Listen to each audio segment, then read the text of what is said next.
త్రిత్వము తరువాత 7వ ఆదివారము కొరకై ఏర్పాటు చేయబడిన పరిశుద్ధ లేఖన భాగంలో చదువుకుందాం. యెషయా గ్రంథము 62వ అధ్యాయము 6వ వచనము నుండి 12వ వచనం వరకు. పత్రిక పాఠముగా పరిశుద్ధుడైన పౌలు తిమోతికి రాసిన మొదటి పత్రిక 6వ అధ్యాయము 6వ వచనము నుండి 12వ వచనం వరకు. సువార్త పాఠ్యభాగముగా పరిశుద్ధుడైన మార్కు రాసిన సువార్త 4వ అధ్యాయము 26వ వచనము నుండి 29వ వచనం వరకు ఈ విధముగా వ్రాయబడి ఉన్నవి. మనాంధ్ర క్రైస్తవ కీర్తన పుస్తకము నుండి 252వ కీర్తన, దేవుడిచ్చిన దివ్యవాక్యం ఇదేనో మనకు ఎన్నలారా కీర్తన పాడుకుందాం. మొదటి చరణం, 4వ చరణం, ఆఖరి చరణం పాడుకుందాం. దేవుడిచ్చిన దివ్యవాక్యమిదేనో మనకు ఎన్నలారా, దేవుడిచ్చిన దివ్యవాక్యమిదేనో మనకు ఎన్నలారా. భావశుద్ధిని చేయుగన శుభవర్తమానము దీని పేరు, దేవుడిచ్చిన దివ్యవాక్యమిదేను మనకు ఎన్నలారా. భయముతో భక్తితో చదివిన ప్రాపు క్రీస్తుడటంసో తెలుపుచు, దయామయుడగు దేవుడే మన తండ్రి అని బోధించు నెల్లడ, దేవుడిచ్చిన దివ్యవాక్యమిదేను మనకు ఎన్నలారా. పాపములలో నుండి విడుదల పరమ సుఖమనిదలతురేనియు,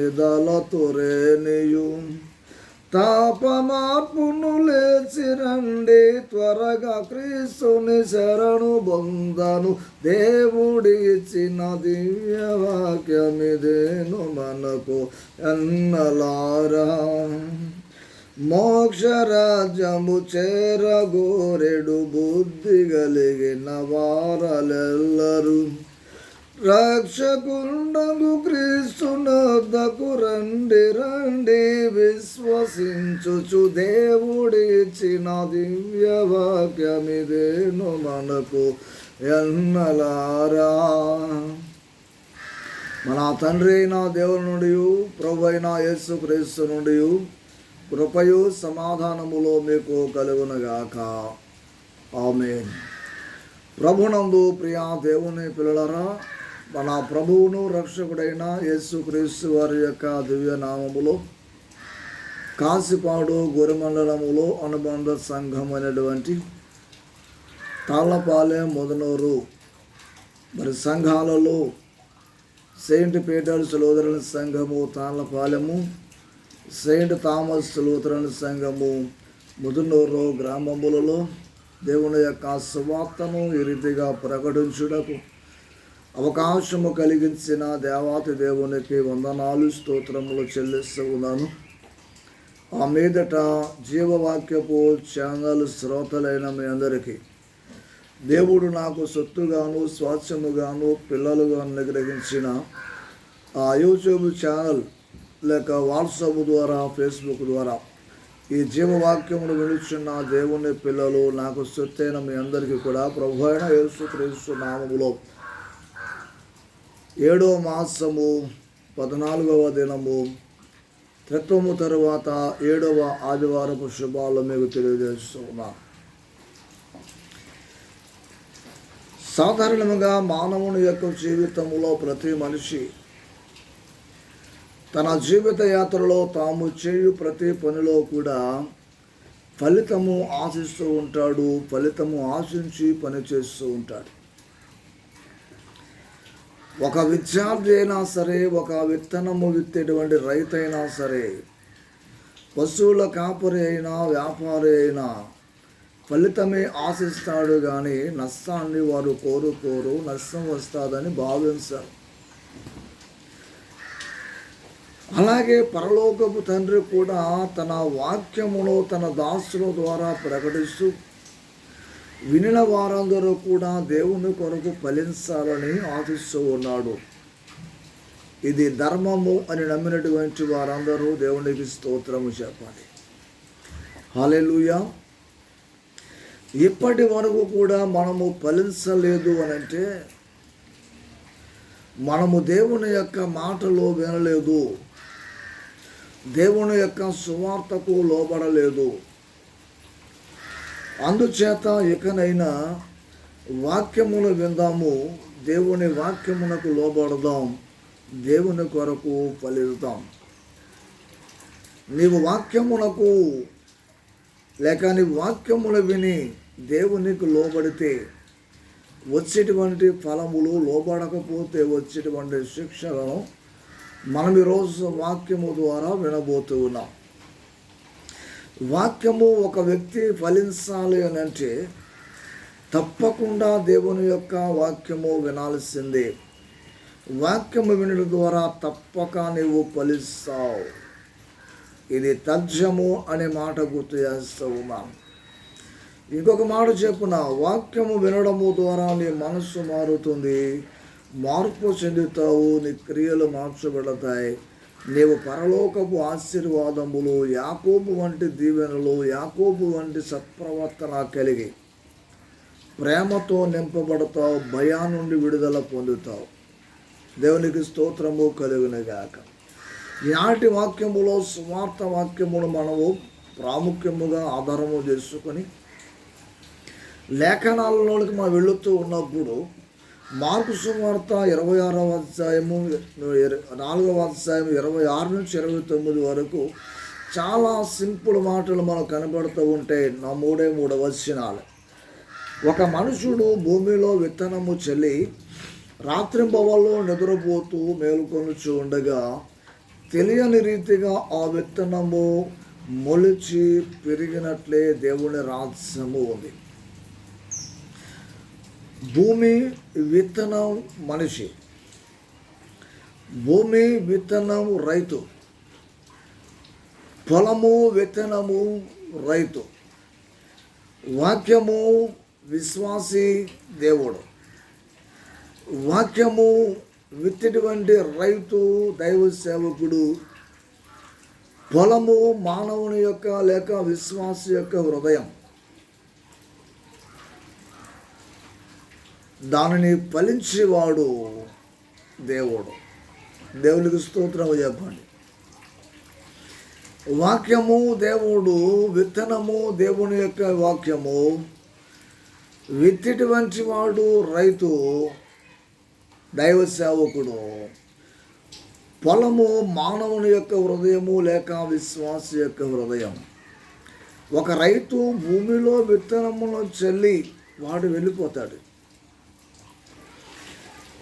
ఇక రెండింటి మధ్య జరిగేటువంటి తత్సంబంధము ఏమిటి అని అంటే భూమి విత్తనానికి సహకరించాలి, విత్తనము భూమికి సహకరించాలి. రెండు కూడా ఒకదాన్ని ఒకటి ఆకర్షించినప్పుడు, ఒకదానికి ఒకటి సహకరించినప్పుడు తప్పక విత్తనము మొలుస్తుంది, మొలిచిన విత్తనం పెరుగుతుంది, పెరిగిన మొక్క ఫలిస్తుంది. దేవునికి స్తోత్రం చెప్పండి. దీని మధ్యలో ఇక రైతుకు సంబంధం లేదు, చలిన వాళ్ళకి ఎటువంటి సంబంధం లేదు.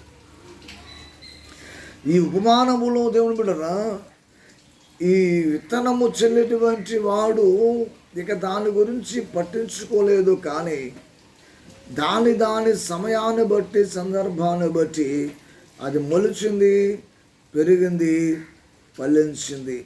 కారణం ఏమిటనంటే విత్తనము నాకు విత్తనానికి భూమి సహకరించింది, భూమి విత్తనాన్ని ఆకర్షించుకుంది. దాని దేవుడు అది మొలిచింది. దేవుడు జ్ఞాపకం చేస్తూ ఉన్నాను.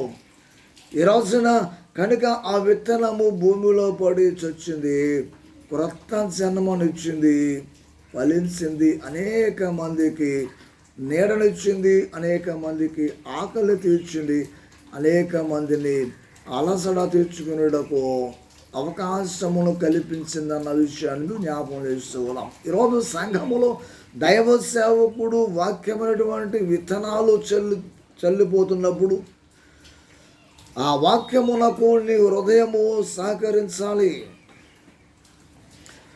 ఆ వాక్యమును నీ హృదయము ఆకర్షించాలి. అప్పుడే నీవు ఫలిస్తావు. ఫలించటము లేదు అనంటే లోపము నీదే కానీ వాక్యమునది కాదు. వాక్యము విత్తే వ్యక్తిది ఎంతకన్నా కాదు. దేవుడు కారణము కాదు. దేవుణ్ణి నువ్వు ఆకర్షించుకొనకపోతే, దేవుని యొద్దకు నీవు రాకపోతే, దేవుని మాట నీవు వినకపోతే, దేవుని బిడ్డ గుర్తు చేస్తూ ఉన్నాను, భూమి విత్తనానికి సహకరించినట్లే దేవుని వాక్యము కూడా నీకు పనిచేయలేదన్న విషయాన్ని కూడా మీరు అర్థం చేసుకోవాల్సిందిగా గుర్తు చేస్తూ ఉన్నాం. ఆకాశము నుండి వర్షము కురుస్తుంది, భూమి దానిని లోబరుచుకుంటుంది.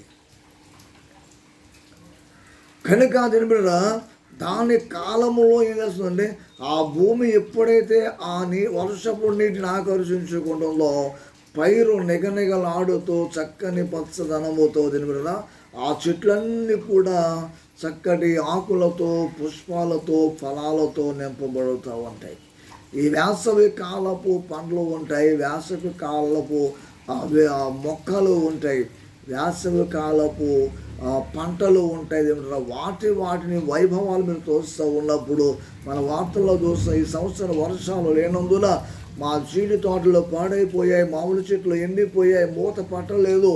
ఇలా కూడా ఎన్నో మన మాటలు వార్తల ద్వారా మనం వింటూ ఉంటాము ప్రియమైనటువంటి. కనుక భూమి ఫలిస్తుంది. యెషయా గ్రంథములో 55వ అధ్యాయము 10-11 వచనములో వర్షమును హిమమును ఆకాశము నుండి వస్తూ ఉండగా ఎలాగైతే దానంతటా అది మరలక భూమి లోబరుచుకొని మరలా దేవుని యొద్దకు ఎలాగైతే మరలా తిరిగి ఆకర్షించబడుతుందో అలాగున మరలా తిరిగి వచ్చుటకు, మనము తిరిగి దేవుని యొక్క సన్నిధిని చేరుటకు ఆ వాక్యమును మనము హృదయములోనికి తీసుకోవలసిన బాధ్యత విశ్వాసిదేనన్న విషయాన్ని కూడా మీరు జ్ఞాపకం చేస్తూ ఉన్నారు. కనుక ఒక మనుషుని హృదయములోనికి వాక్యము వెళితే వాని హృదయములో మంట పుడుతుంది. విత్తనము ఎలాగైతే దీని విప్పలించి ఆ మొక్క మొలచడానికి ప్రసవ వేదన పడుతుందో, వాక్యము విన్న వాని హృదయములో మార్పు మొదలవుతుంది, మంట మొదలవుతుంది. యేసుని వెంబడించిన శిష్యులు యేసు చనిపోయిన తర్వాత అంతకుముందు యేసు చెప్పిన బోధలు విన్నారు, అంతకుముందు యేసు చేసిన అద్భుతాలు చూశారు, ఆయన చెప్పినటువంటి బోధలు విన్నారు, కానీ హృదయములోనికి తీసుకొనలా. కనుక వారు వెనుతిరిగిపోయారని దేవుడు వారిని విడిచిపెట్టలేదు, కానీ ఆత్మస్వరూపుగా వారిని దర్శించి ఆ సముద్రములోనూ, ఆయా స్థలాలలో, ఆయా గృహాలలో, ఆ గదులలో 11 మార్లు వారికి కనిపించి చివరికి అమ్మాయి దారిలో వారు సంభాషించుకుంటూ ఉండగా దేవుడు వారితో మాట్లాడినప్పుడు ఆ మాటలు వారి హృదయములో పడగా వారి హృదయము మండినది. లూకాసు సువార్త 24వ అధ్యాయము 32వ వచనములో ఈ మాట, ఎమ్మాయి దారిలో ఆయన మనతో మాట్లాడినప్పుడు, సంభాషించినప్పుడు మన హృదయము మండలేదా అనేటువంటి ప్రశ్నలు వారిలో రేకెత్తడం ఆశ్చర్యకరము. ప్రియా దేవుని సేవకులు లేక దేవుని యొక్క దైవజనులు దేవుని యొక్క వాక్యం అనే విత్తనాలు చల్లితే ఆ వాక్యమే వారి హృదయములో కార్యములు జరిగిస్తూ ఉంటాయి. కార్యములు జరిగించడానికి మీలోనికి దైవ సేవకుడు రాడు, కానీ ఆ దైవ సేవకుడు చెప్పినటువంటి సందేశాన్ని ఆకర్షించుకున్న ప్రతి మనిషిలో మార్పు వస్తుంది, మారు మనసు కలుగుతుంది, దేవుని కొరకు వారు ఫలిస్తారు అనే మాటలను జ్ఞాపకం చేస్తున్నారు. కనుక సేవకుడు మానక వాక్యము బోధిస్తాడు. ఎప్పుడు దాకానంటే నీవు జీవించినంత వరకు కూడా దేవుని వాక్యము సేవకుడు బోధిస్తూనే ఉంటాడు. నువ్వెన్ని తిరుగుబాటులు చేసినా, నువ్వెన్ని వ్యర్థమైన మాటలు మాట్లాడినా, ఎన్ని నిందలు దైవ సేవకుని మీద వేసినా, ఎంత ద్రోహబుద్ధి నువ్వు కలిగి ఉన్నా దోషపూరితమైనటువంటి ఆలోచనలు చేసిన నీ మార్పు కొరకు దైవ సేవకుడు మానక దేవుని యొక్క వాక్యములు ప్రకటిస్తాడు. ఇర్మియా గ్రంథములో మీకు ఈ మాట నేను వద్దు అనుకుని వదిలేసాను కానీ ఇప్పుడు చెప్పక తప్పటం లేదు ప్రియమైనటువంటి వలన. ఇర్మియా గ్రంథము 18వ అధ్యాయము 18వ వచనములో ఇశ్రాయేలు జనాంగము లేక ఇశ్రాయేలులో ప్రధానమైనటువంటి నాయకులు చేసేటువంటి దుర్మార్గపు పనులు. అప్పుడు జనులు ఇర్మియా విషయమై యుక్తిగల యోచన చేతము రండి, యాజకుడు ధర్మశాస్త్రమును వినిపింపక మానుడు, జ్ఞాని యోచన లేకుండా ఉండడు, ప్రవక్త వాక్యము చెప్పక మానుడు, వాని మాటలలో దేనిని వినకుండా మాటలతో వానిని కొట్టుదము రండి అని వారు చెప్పుకొనిచున్నారు. ఇది నా వాక్య సందేశములో ఉన్నప్పటికీ కూడా ఇది కొందరిని బాధపరుస్తుందని, కొందరి నాయకులకు అభ్యంతరము కలుగుతుందని నాకు తెలిసే మానేద్దాం అనుకున్నాను. కానీ ఈ మాటల వరుసలో తప్పక సేవకుడు నీవు ఫలించే వరకు వాక్యము ప్రకటిస్తాడు అనేటువంటి మాట కోసం తప్పక ఈ మాట చెప్పక తప్పలేదు పిల్లరా. ఒకవేళ ఈ మాట ఎవరినైనా నొప్పించి ఉంటే కనుక నన్ను క్షమించండి, దేవుడు నన్ను క్షమించునుగాక. ఎందుకంటే దేవుడు తోడేళ్ల మధ్యకు నిన్ను పంపుతున్నాను, ఇశ్రాయేలు జనాంగం మధ్యకే పంపుతున్నానని నన్ను పంపించిన వార్త. ఎందుకంటే కొన్ని విషయాలు చెప్పడానికి కొందరు భయపడతారు, కొన్ని విషయాలు చెప్పడానికి కొందరు ఏమాత్రము కూడా భయపడరు. కనుక ఆ భయము లేని జీవితాన్ని దేవుడు నాకు ఇచ్చాడు కనుక నేను సాహసించి మాట చెప్పాను. ఒకవేళ మిమ్మల్ని కావాలని చెప్పుంటే దేవుడు నన్ను క్షమించునుగాక. దేవుని బిడ్డ గుర్తు చేస్తూ ఉన్నాను. కనుక సేవకుడు మానక వాక్యము బోధిస్తాడు. ఎందుకో తెలుసా? కేవలం నువ్వు ఫలించాలని, నువ్వు మార్పు చెందాలని, నీవు దేవునికి అవసరమని దేవుడు నిన్ను కోరుకుంటున్నాడని మాత్రము తెలియజేస్తూ ఉన్నాం. ఫలించే వరకు ప్రకటిస్తాడు. మార్కు సువార్త 4వ అధ్యాయము 28వ వచనములో ఈ మాట మనకు రాయబడి ఉన్నది. ప్రేమైనటువంటి వల్ల ఆ మాట ఏంటో తెలుసా? భూమి మొదట మొలకను తరువాత వెన్నునటు తరువాత వెన్నులో మొదురు గింజలను తనంతట తానే పుట్టించును. అనగా వాక్యము ప్రకటించి దైవ సేవకుడు వెళ్ళిపోతాడు, కానీ ఆ వాక్యము వారి హృదయములో దానంతటా అది ఒక రోజు కాకపోతే 2 రోజులు, 1 సంవత్సరం కాకపోతే 2 సంవత్సరాలు, సంవత్సరం కాకపోతే 10 సంవత్సరాలు, 10 సంవత్సరాలు కాకపోతే 40 సంవత్సరాలు నీ జీవితంలో జరుగుతుండగా వాక్యము నిన్ను వెంటాడుతుంది. ఆ వాక్యము నాకు ఆకర్షించబడిన వాడు మార్పు చెందుతాడు, దేవుని కొరకు ఫలిస్తాడు. దేవుని స్తోత్రం చెప్పండి. పాత నిబంధన పాఠంలో మనం చూస్తే వాక్యము వింటే ఫలిస్తావు,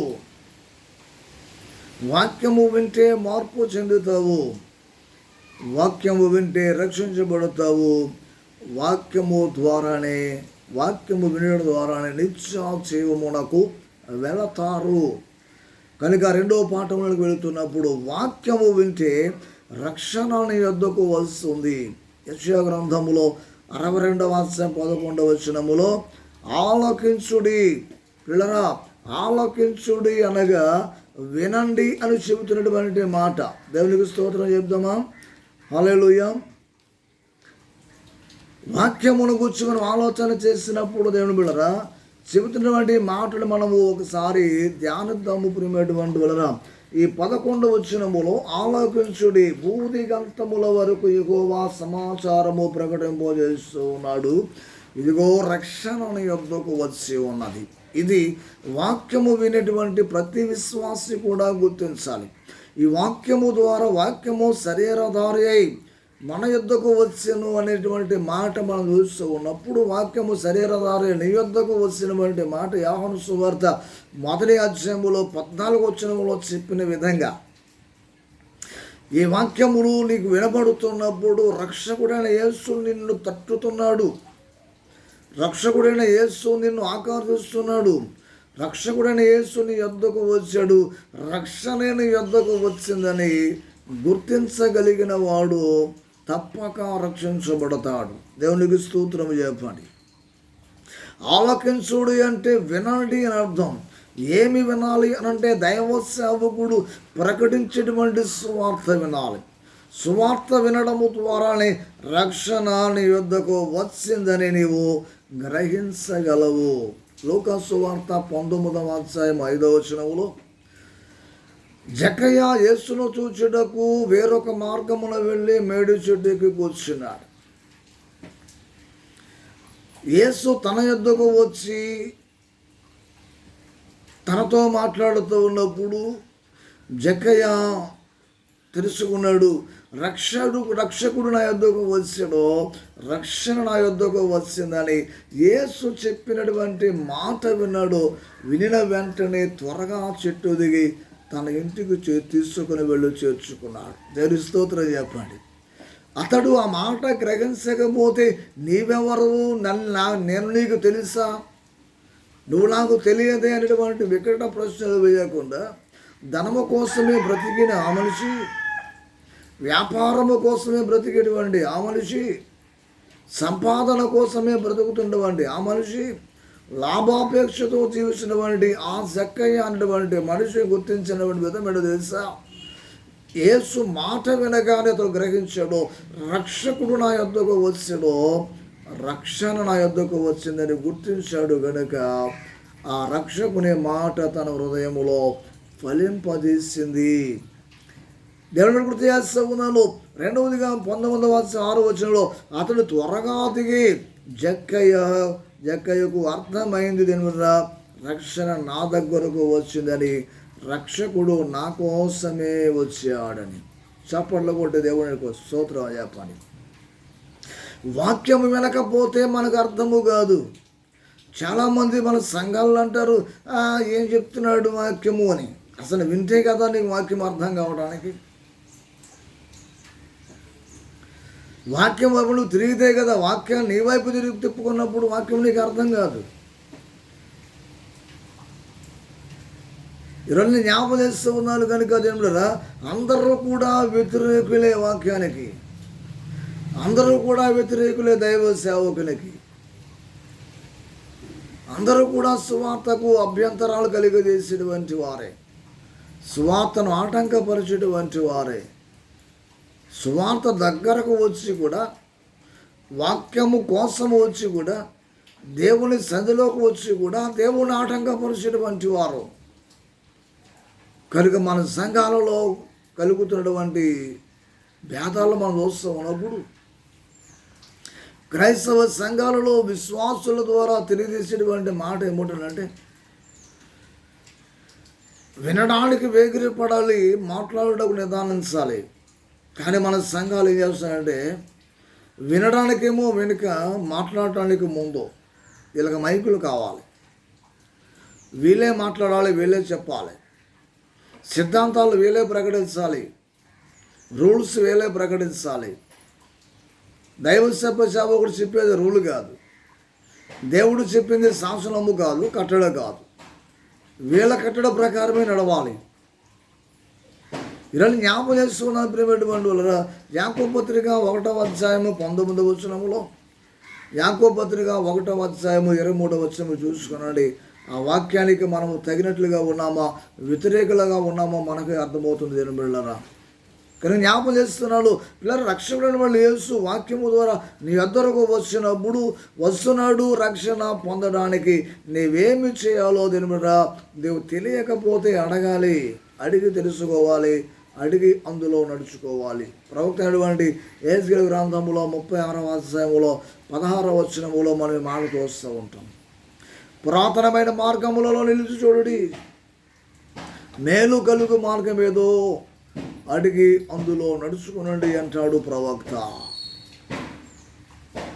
నువ్వు అడగకపోయినా ఆ వాక్యము నీకు వినబడుతుంది, అడగకపోయినా వాక్యము నీకు బోధించబడుతూ ఉంది. ఆ వాక్యము నీ యొద్దకు వస్తుంది, రక్షకుడే నీ యొద్దకు వస్తున్నాడు, రక్షణ నీ యొద్దకు వస్తుంది. కానీ నువ్వు నిర్లక్ష్యం చేస్తూ ఉన్నావు. వాక్యం అనే విత్తనాన్ని నువ్వు ఆకర్షించుకోలేకపోతున్నావు. కనుక వాక్యము నీ భూమిలో అనగా నీ హృదయంలో ఫలించటం లేదన్న విషయాన్ని జ్ఞాపకం చేస్తూ ఉన్నాను.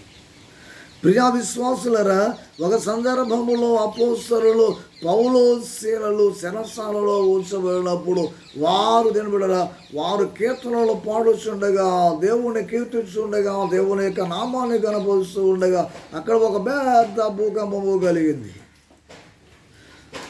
పౌలు శీలలతో పాటు నిజమైన ఖైదీలు కూడా ఆ యొక్క బందీ గృహంలో ఉన్నారు, ఆ జైల్లో ఉన్నారు. ఎప్పుడైతే ఈ యొక్క చెరసాల పునాదులు కదిలిపోయి తలుపులు బలబల బూడిపోయి పడిపోయినాయో, అందరి సంఖ్యలు తెగిపోయినావో, ఆ భూకంపానికి లైట్లు కూడా ఆగిపోయాయి. చీకట్లో ఉన్నారు. చెరసాల నాయకుడు నిద్రపోతుండగా మెలకు వచ్చింది.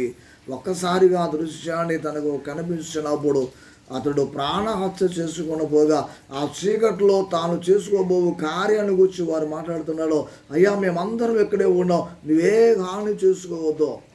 మేము మాత్రమే కాదు, నిజమైన ఖైదీలు కూడా మాతోనే ఉన్నారు, వారు పారిపోలేదు, నువ్వు చచ్చిపోవద్దని చెప్పినప్పుడు వారు గడగడ వణికి ఆ చెరసాల నాయకుడు వారి యొద్దకు వచ్చి వారి గాయాలు కడిగి, అయ్యలారా, రక్షణ పొందుటకు నేనేమి చేయాలని అడిగి వారికి ఉపచారము చేశాడు. వారు చెప్పారు, దేవుని యందు విశ్వాసం ఉంచండి, దేవుని యొక్క వాక్యమును వినండి, రక్షణ నువ్వు పొందుతావు, నీ ఇంటి రక్షించబడతారని చెప్పారు. దేవునికి స్తోత్రం చెప్పండి. పౌలు శీలను బంధించి చెరసాలలో వేసిన పాటలతో ప్రార్థించగా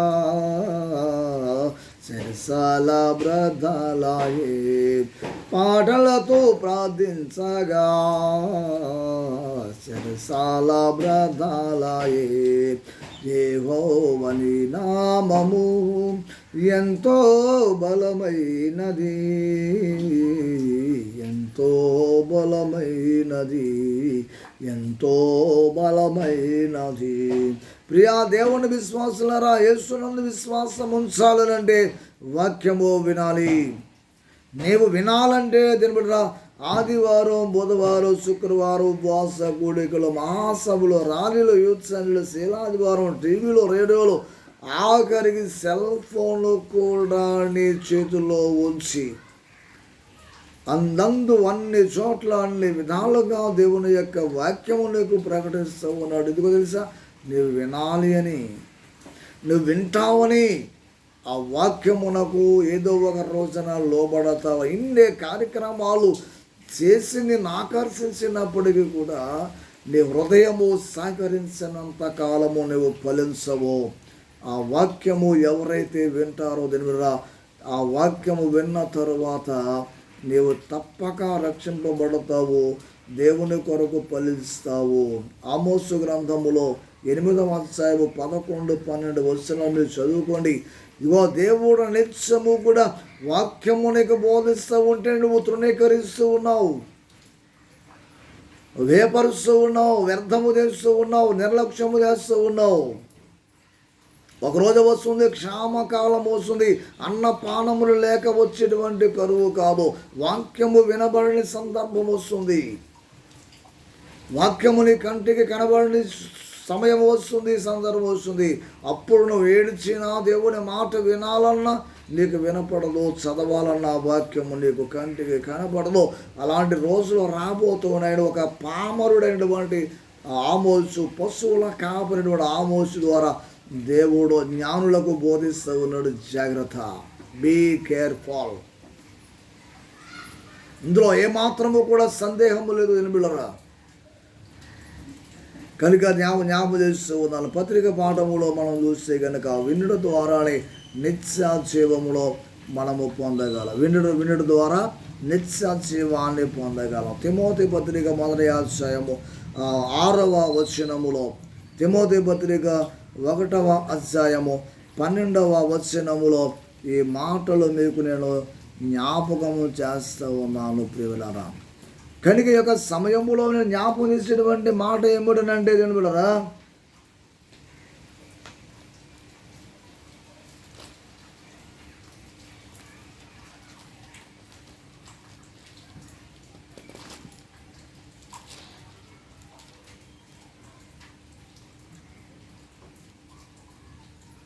6వ అధ్యాయము 6వ వచనములో సంతుష్టి సహితమైనటువంటి దైవ భక్తి గొప్ప లాభ సాధనమై ఉన్నది. వాక్యము వినడము ద్వారా దేవుని వినరా, వాక్యము ప్రకటించబడుతుండగా ఆలకించుట ద్వారానే నిత్య జీవములో మనము చేపట్టే అవకాశము ఉన్నది. కనుక 12వ వచనంలో చెప్పాడు, విశ్వాస సంబంధమైన మంచి పోరాడము నిత్య జీవమును చేపట్టము. లోకములో సంపాదన కొరకు నువ్వు కష్టపడకుండా సంపాదించుకోలేకపోతూ ఉన్నావు. నిత్య జీవమునకు కూడా నువ్వు కష్టపడాలి. దేవుని యొక్క సన్నిధిలో నీ హృదయమును దేవుని సన్నిధిలో నీళ్లు కుమ్మరించినట్లుగా నీ ప్రార్థన ద్వారా దేవుని సన్నిధిలోను కుమ్మరించకపోతే ఆ నిత్య జీవాన్ని నువ్వు దేవుని సంపాదించుకొనలేవు. కనుక మార్పు చెందినటువంటి వారు నిత్య జీవములకు వారసుడు ఏం చేస్తాడు అంటే, దేవుని బిడ్డలారా, మార్కు సువార్త 16వ వచనములో ఫలించినటువంటి వారికి, రక్షింపబడినటువంటి వారికి దేవుడు ఇచ్చినటువంటి మాట అంటే దేవుని యొక్క సువార్త ప్రకటిస్తారు. ప్రకటించుటకు అవకాశమును దేవుడు ఇస్తూ ఉన్నాడు. ప్రకటించినటువంటి వారికి నిత్య జీవం అనుగ్రహించబడుతోంది. మత్తయి సువార్త 25వ అధ్యాయం 34 నుంచి 36 వరకు మీరు చదువుకున్న దేవుళ్ళరా. కనుక కనుక జ్ఞాపకం చేస్తూ ఉన్నాను, నా యందు మీరును మీ యందు నా మాటలను నిలుచుకునేలా మీకేది ఇష్టమో అడగండి, నా యందు నిలుచున్నవాడు బహుగా ఫలిస్తాడని మాట. కొలస్సీ పత్రిక 3వ అధ్యాయం 16వ వచనంలో క్రీస్తు వాక్యమును మీలో సమృద్ధిగా నిలవనివ్వండి, నిత్య జీవమును చేపట్టండి. పత్రిక పాత సువార్త పాఠములో వాక్యము వినడం ద్వారా నువ్వు ఫలిస్తావు. పాత నిబంధన వాక్యములో వాక్యం వినడం ద్వారా నీకు రక్షణ లభిస్తుంది. పత్రిక పాఠములో వాక్యము వినడము ద్వారానే నిత్య జీవమునకు వారసుడు అవుతావు. అట్టి రీతిగా నీవు నేను మనందరము కూడా నిత్య జీవములోనికి నడిపించబడినట్లు వాక్యమునకు మనము తావులిస్తూ ఆ వాక్యాన్ని మనము గైకొని దేవుని రాజ్యమునకు వారసులు కాగలిగినట్లు పరిశుద్ధ ఆత్మ దేవుడు ఈ వాక్యము మీ అందరి హృదయములో ఫలింప చేయును గాక. ఆమేన్. సమస్త జ్ఞానమునకు మించిన దేవుని సమాధానము యేసుక్రీస్తు హృదయములకు మీ తలంపులకు కావలి ఉండును గాక. ఆమేన్.